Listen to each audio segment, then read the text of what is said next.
5 loaves, 2 fish, a crowd of thousands with empty stomachs and no solution in sight. Any ordinary teacher would have told them to go home. But Jesus did something no one expected before the bread ever multiplied in his hands. He spoke a word, a single Aramaic word, spoken over what seemed impossibly small, and what happened next fed thousands. Tonight, you will learn that word, and why speaking it may be the missing step in your own provision. Every culture has a word for bread, but not every word carries what Lamsa carried in the mouth of Jesus. In Aramaic, the language Jesus actually spoke in his daily life.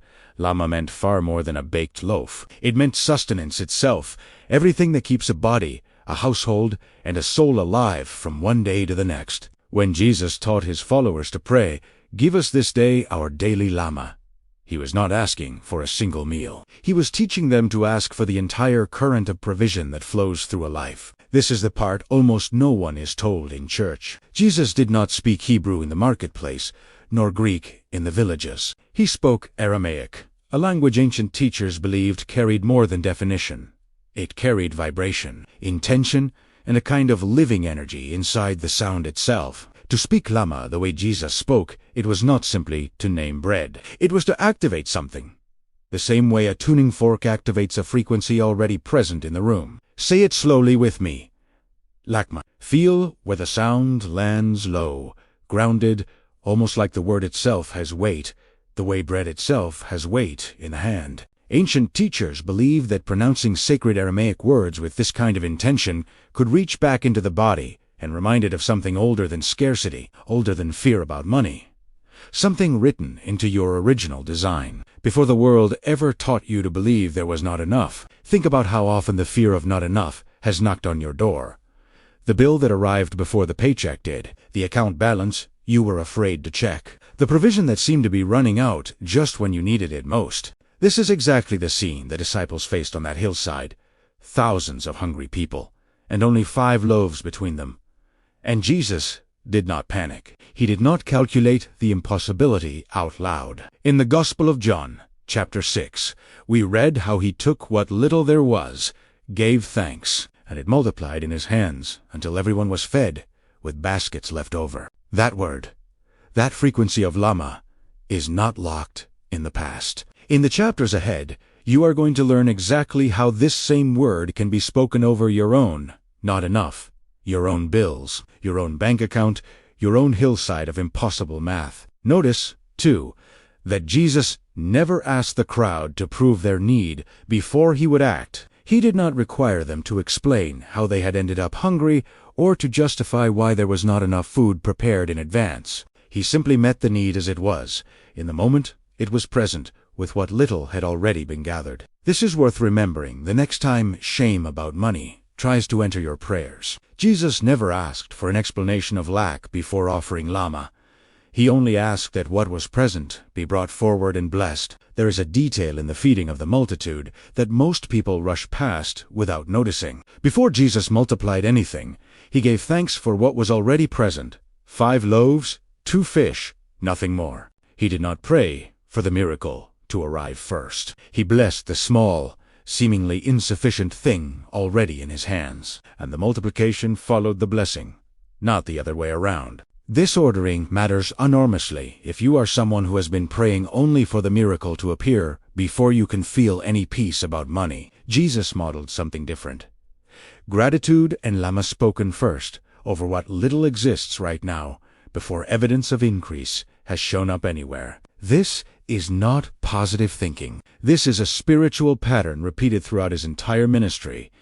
Bless what is present, and watch what is present begin to move. People who have studied this teaching describe a strange shift that happens the moment they stop treating their current provision as evidence of lack and start treating it as the very seed Jesus blessed on that hillside. The 5 loaves did not feel like enough to the disciples handing them over, but in the hands of Jesus, insufficiency was never the final word. It was simply the starting point for Lamsa to move. Consider how differently this reads from the way most of us are taught to relate to money. We are taught to worry first, to calculate the shortfall, to feel the anxiety of the gap before we ever consider blessing what remains.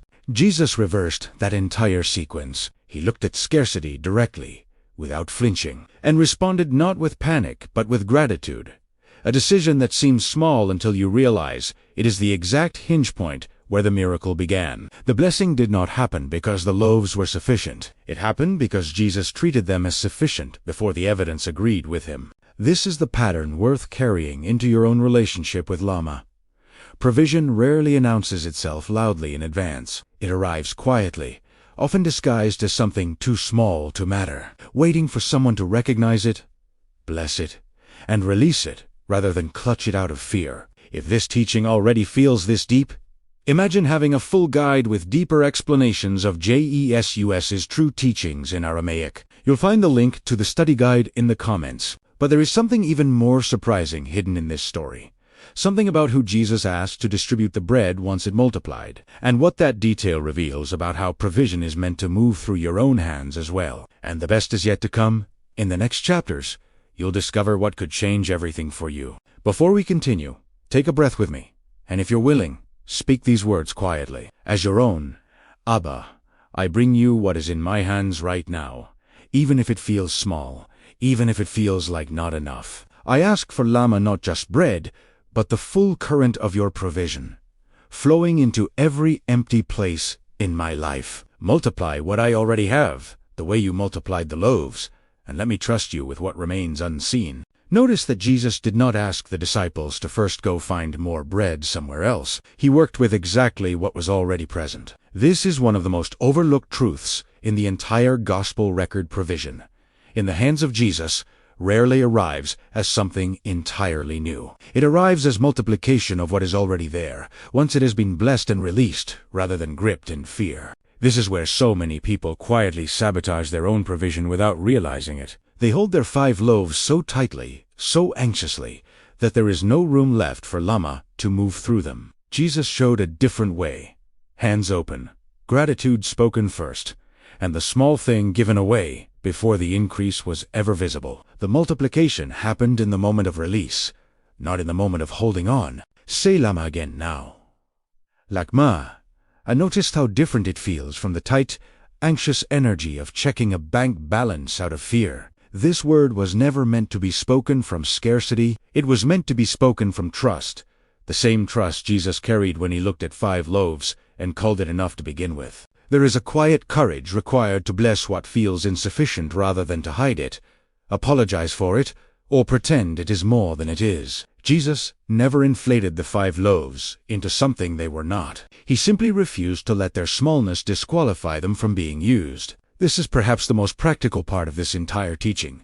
You do not need abundance to begin speaking Lamsa over your life. You only need willingness to bring forward exactly what you already have, however modest, and trust that it was never disqualified from multiplying in the first place. There is a pattern that repeats throughout the ministry of Jesus whenever provision is the need at hand. He never begins with a lecture about lack. He never begins by naming everything that is missing. He begins with what is already present, however small, and he begins with Lamsa, gratitude, blessing, and the current of sustenance, before he ever addresses the gap between what is needed and what is visible. This reveals something profound about how transformation around money actually works. A mind consumed by scarcity cannot receive multiplication. The same way frightened disciples on a stormy sea could not absorb a teaching until peace came first. Provision follows the same order. L-A-H-M-A must be spoken and felt before the visible increase arrives, not after, because the state you carry while holding your 5 loaves shapes what happens to them next. This is worth examining honestly in your own life. How many decisions about money have you made from panic rather than from Lamsa? The anxious purchase made from a place of never, the opportunity avoided because fear said there was no cushion for risk. The blessing rushed past because the mind was too busy calculating lack to notice provision already quietly present. Jesus offers a different starting point.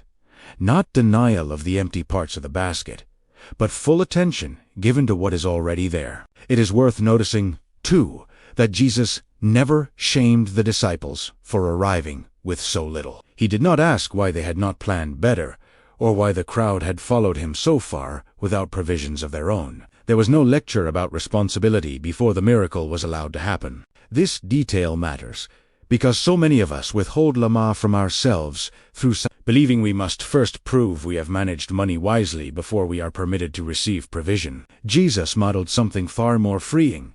Bring what you have, exactly as it is, without needing to defend how you arrived there. Right now, you might be asking yourself, why am I only discovering this truth now? Don't worry, we thought about that. We're here to help you go deeper with a guide made for this journey. The link is in the comments. After the multitude was fed, 12 baskets of fragments remained more than what they started with. This detail is not incidental. It is the signature of how Lama operates once it has been blessed rather than feared, not just enough, but overflow. Evidence that the current never stopped moving once it was released, with gratitude instead of gripped with anxiety. We are just scratching the surface of this ancient power. Get ready, because in our next video, I will reveal even deeper Aramaic codes that unlock spiritual authority you've never imagined. Make sure you are subscribed and have notifications turned on so you don't miss this unfolding revelation. So how does this word move from a story about a hillside 2,000 years ago into a practice you can live with your own bills,